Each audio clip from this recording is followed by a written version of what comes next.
ये कहानी पॉल और बी नाम के कपल के ऊपर आधारित है जो दिन रात पलंग तोड़ने के लिए बीच जंगल के एक घर में जाते हैं ताकि उन्हें वहां कोई डिस्टर्ब करने ना आए। और वो अपने इस महान काम को किस हद तक पूरा कर पाते हैं वो हम आज की इस एक्सप्लेनेशन में देखने वाले हैं। मैं आज जिस मूवी को एक्सप्लेन करने वाला हूँ इस मूवी का नाम है हनीमून और ये मूवी 2014 में रिलीज हुई थी। मूवी के स्टार्टिंग सीन में हम पॉल और बी को देखते हैं जिनकी हाल ही में शादी हुई थी और वो दोनों मिलकर अपने हनीमून मनाने की तैयारी कर रहे थे, जहां वो दोनों डिसाइड करते हैं कि वो दोनों हनीमून मनाने के लिए बी के फैमिली कैंप में जाएंगे। वहां पहुंचते के साथ ही वो दोनों कैबिन एक्सप्लोर करने लगते हैं। अब उन दोनों के सब्र का इम्तिहान हो रहा था, इसलिए रात होते के साथ ही वो दोनों एक दूसरे के साथ घवाघव करते हैं और घवाघव करने के बाद वो दोनों चैन से सो जाते हैं। उन दोनों के सोने के बाद उन दोनों के चेहरे पे एक सफेद लाइट पड़ती है, लेकिन वो दोनों इतनी गहरी नींद में थे कि उनका ध्यान इस पे बिल्कुल भी नहीं जाता। अगले दिन ब्रेकफास्ट के लिए वो दोनों केबिन के बगल वाले लेक पर जाके बोट से निकल जाते हैं और वापस आने पे वो दोनों एक साथ नहाते हैं और बाथ टब में ही घबाघब करने लगते हैं। जिसके बाद वो दोनों एक साथ केबिन के बाहर एक रेस्टोरेंट में जाते हैं, लेकिन रेस्टोरेंट का मालिक अंदर तोड़फोड़ कर रहा था, लेकिन वो इन दोनों के देखने के बाद कहता है कि तुम यहाँ से चले जाओ। तभी वो बी को पहचान लेता है और उससे बोलता है कि क्या तुमने मुझे पहचाना, जिस पर बी भी उसे पहचान लेती है। और वो बी का बचपन का दोस्त विल था और ये दोनों एक स्कूल में भी पढ़ते थे और कुछ टाइम पहले ये दोनों रिलेशन में भी थे। वो दोनों आपस में बात कर ही रहे थे, तभी पीछे विल की वाइफ एनी आ जाती है और वो पॉल और बी को वहां से चले जाने के लिए बोलती है, लेकिन ये दोनों उसे कोई साइको समझते हैं और वहीं खाना खाने लग जाते हैं। रात में कैबिन वापस आने के बाद बी पॉल से बोलती है कि एनी ने जो कुछ भी कहा था वो बहुत अजीब था। जिसके बाद वो दोनों रात में घबाघब करने की जगह लड़ाई करने लगते हैं और दूर दूर सो जाते हैं। आधी रात को वहाँ पे सभी लाइट फ्लैश करने लगती है और 3:30 बजे ही पोल का अलार्म बजने लगता है। तभी पोल की आंख खुलती है और वो बी के साथ घबाघब करने की कोशिश करता है, लेकिन बी नींद में होने की वजह से उस पर कोई भी इंटरेस्ट नहीं लेती। तभी पोल को लगता है कि मॉर्निंग हो चुकी है और वो अपना फिशिंग करने के लिए बाहर निकल जाता है। तभी उसकी नजर क्लॉक पे पड़ती है और उसे पता चलता है कि अभी 12 ही बजे हैं। उसके बाद पोल वापस से सोने के लिए आता है, लेकिन वो देखता है कि बेड पर बी नहीं है और पूरे कैबिन में देखने के बाद वो बी को ढूंढने के लिए जंगल में निकल जाता है। थोड़ी देर जंगल में घूमने के बाद उसे पेड़ के पास बी मिल जाती है, जहाँ बी ने एक भी कपड़े नहीं पहने थे, जिसके झुकने पे हमें एक निशान दिखता है। और जैसे ही पोल बी को हाथ लगाता है तो वो बहुत तेज चिल्लाने लगती है, जिसे देखने के बाद पोल भी काफी डर जाता है और बी को अपनी शर्ट पहना के कैबिन में वापस ले आता है। वापस आने के बाद पोल बी से पूछता है कि तुम जंगल में क्या करने के लिए गई थी, जिस पर बी बोलती है कि मैं काफी डर गई थी और शायद मैं नींद में चलते चलते वहां चली गई थी, जिससे पोल भी काफी डर जाता है। और इस इंसिडेंट के बाद बी का बिहेवियर काफी ज्यादा बदल जाता है, जिसके बाद पोल नोटिस करता है कि बी अब बहुत सारी बातें भूलने लगी है। अगली सुबह वो दोनों फिश पकड़ने के लिए जाते हैं और वहां से लौटते समय वो दोनों आपस में किस करने लगते हैं। तब पोल की नजर उसके थाई पे जाती है और उसे उसके थाई पे वही निशान दिखता है जिसे हमने जंगल में देखा था। जब पोल उससे उस निशान के बारे में पूछता है तो बी बोलती है कि शायद किसी मच्छर ने काटा होगा, लेकिन पोल को इस बात पे बिल्कुल भी यकीन नहीं होता। जिसके बाद पोल उसी जगह पे जाता है जहां उसने बी को देखा था और उसे वहां बी की एक पुरानी ड्रेस फटी हुई हालत में मिलती है। जब वो उस ड्रेस को उठाता है तो वो देखता है कि उसमें कोई एक अजीब सी चिपचिपी सी चीज लगी हुई थी। उसके बाद वो घर आने के बाद वापस से बी से इस चीज के बारे में पूछता है, लेकिन बी बोलती है कि वो ड्रेस मेरी बहुत ज्यादा पुरानी हो गई थी और इसलिए मैंने उस ड्रेस को फेंक दिया। उसके बाद पोल नोटिस करता है कि बी अकेले में जाके शीशे में खुद से बात कर रही है और रात को पोल और बी एक साथ गेम खेलते खेलते घवाघव करने ही वाले थे, लेकिन तभी अचानक से बी का बिहेवियर एकदम से बदल जाता है। उसके बाद बी उसे मनाने की कोशिश करती है, लेकिन उन दोनों में फिर से लड़ाई हो जाती है। उसके बाद वो दोनों सो जाते हैं, लेकिन पोल अभी भी जगा हुआ था और वो थोड़ी देर में देखता है कि बी उठ के जलने लगती है।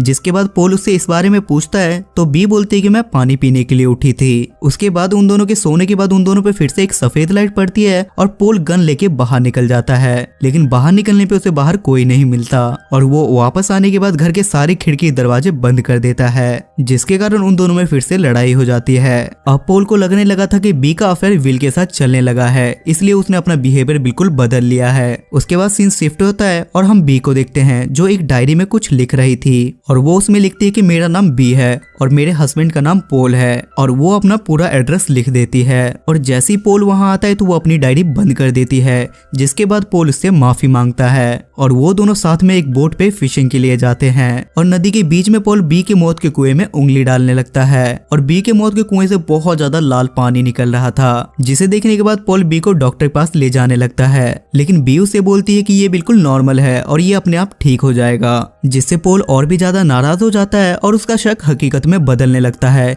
कि उसका अफेयर कहीं और चल रहा है। उसके बाद पोल बी को लेके बिल के पास जाता है, लेकिन वहाँ उसकी बस वाइफ थी। और जब पोल एनी से बात करता है तो वो उसे अपनी इन्फॉर्मेशन बताने लगती है, जैसे वो अपना नाम और अपने हस्बैंड का नाम बता रही थी।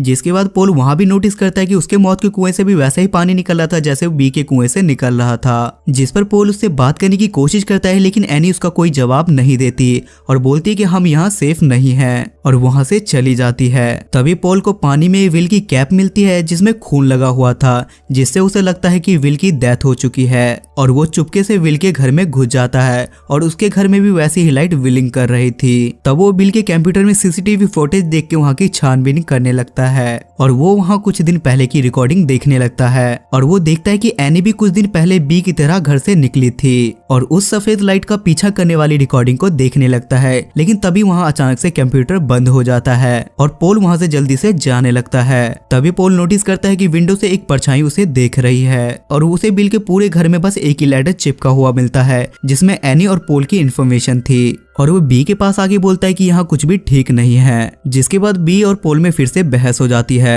और पोल वहाँ से अकेले जाने का फैसला करता है, लेकिन उसे कार की चाबी कहीं नहीं मिलती। तभी उसे बी के बैग में वही डायरी मिलती है जो बी पोल से छुपा रही थी, जिससे पोल को एहसास होता है कि ये मेरी वाइफ नहीं है, और वो गुस्से में जाके बी से कुछ सवाल पूछने लगता है और बी बाथरूम में जाके खुद को बंद कर लेती है। जब पोल दरवाजा तोड़ के अंदर जाता है तो वो देखता है कि बी एक लकड़ी से अपने मौत के कुएं में अंदर बाहर कर रही है। जिसके बाद पोल उससे बात करने की कोशिश करता है और उसे बेड से बांध देता है। जिसके बाद वो बी से पूछता है कि हम पहली बार कब मिले, लेकिन उसे बहुत ही कम चीज याद थी। जिसे देखने के बाद पोल बी के मौत के कुएं में हाथ डाल देता है और वहां से एक बहुत अजीब सा क्रिएचर निकलता है। ये देखने के बाद पोल काफी डर चुका था, इसलिए वो बी को खोल देता है और वो वहां से बाहर आ जाता है। तब बी भी उसके पीछे पीछे जाती है और वो पोल से बताती कि उस रात वो सफेद लाइट का पीछा करते करते उस बीच जंगल में गई थी, क्योंकि उस सफेद लाइट ने उसे पोजेस कर लिया था।